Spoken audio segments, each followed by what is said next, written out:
জানেন না ভাই, বুঝছেন না, আমরা কেউ সত্যিটা জানেন না। হ্যাঁ বলো, তোমরা বলো দি সবাই মিলেই হয়তো গ্র্যাজুয়ালি এই অবস্থা থেকে উত্তরণ করা সম্ভব, কিন্তু আমরা প্রতিদিনই তাদের বিরুদ্ধে হচ্ছে আমরা ড্রাইভ দিই এবং প্রতিদিনই আমাদের আটক থাকে না। আমরা আসলে সমন্বয় করি, আমাদের সমন্বয় থাকে এবং আপনারা জানেন যে বেশ কিছুদিন আগে আমরা হচ্ছে একটা বড় ধরনের অভিযানও চালানো হয়েছিল একটা বস্তিতে, সেখান থেকে আমরা অনেক অনেক অপরাধীকে ধরতে সক্ষম হই। তো এগুলো চলমান আছে। আসলে কম্বাইন্ড একটা ইফোর্ট দেওয়ার জন্য সবারই একটা সময় দিতে হয়। তো আমরা আবারও ভাবছি যে আমরা সবাই মিলে একটা ড্রাইভ দেব। যে আমাদের যে 5 জনকে আমরা আটক করেছি এর মধ্যে হচ্ছে রবি রায়, তার হচ্ছে মামলা রয়েছে টঙ্গী পশ্চিম থানায়, তার নামে মামলা রয়েছে। এটা হচ্ছে একটা কিশোর অপরাধ চক্র। আমাদের বুঝতে পেরেছেন, তাদের চরিত্রটা দেখেই বোঝার কথা। তারা প্রচণ্ড শব্দ করে, আপনারা জানেন যে ধরনের নয়েজ তৈরি করে তারা হচ্ছে যাচ্ছিল এবং তারা পরবর্তীকালে তাদের যে অন্য গ্যাং মেম্বার কেউ ডেকে নিয়ে আসে। তো সেক্ষেত্রেই আমরা তাদেরকে গ্যাং বলছি এবং তাদের যেসব এলাকা থেকে তারা বসবাস করে সেখান থেকে বোঝা যাচ্ছে যে তারা কীভাবে গ্যাং মেনটেন করে। তারা ছিনতাই বা এই ধরনের অপরাধের সাথেই জড়িত। তাদের আচার আচরণ সব কিছু দেখেই তো সেটা বোঝা যাচ্ছে যে তারা সামান্য একটা ঘটনাকে কেন্দ্র করে যদি তারা চাপাতি নিয়ে আঘাত করে, তাহলে এটা অবশ্যই তারা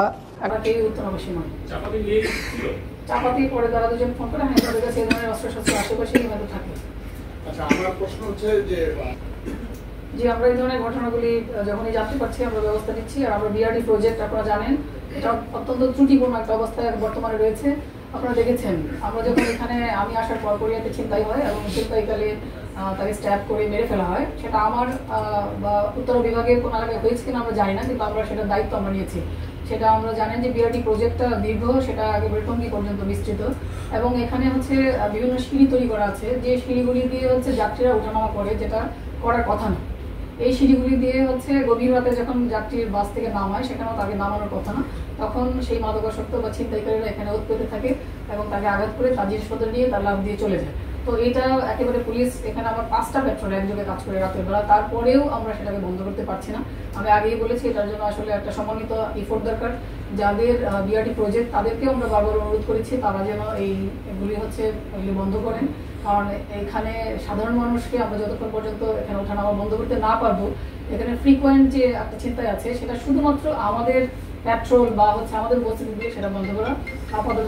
যারা আমরা মারছি ওনারা সত্যিটা কি বলো, সত্যিটা বলো। মানে ঝগড়া লাগছে একজনের লগে আরেকজনের না, তোমরা তোমাদের যুক্তি দিয়ে বলো সত্যিটা কি, সত্যি কি বলো।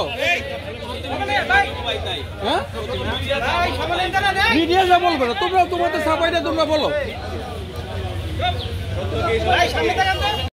সংবাদ, ফিচার ও অনুষ্ঠানের জন্য ভিজিট করুন সংবাদ প্রকাশের ওয়েবসাইট এবং যুক্ত থাকুন ফেসবুক পেজ ও ইউটিউব চ্যানেলের সঙ্গে।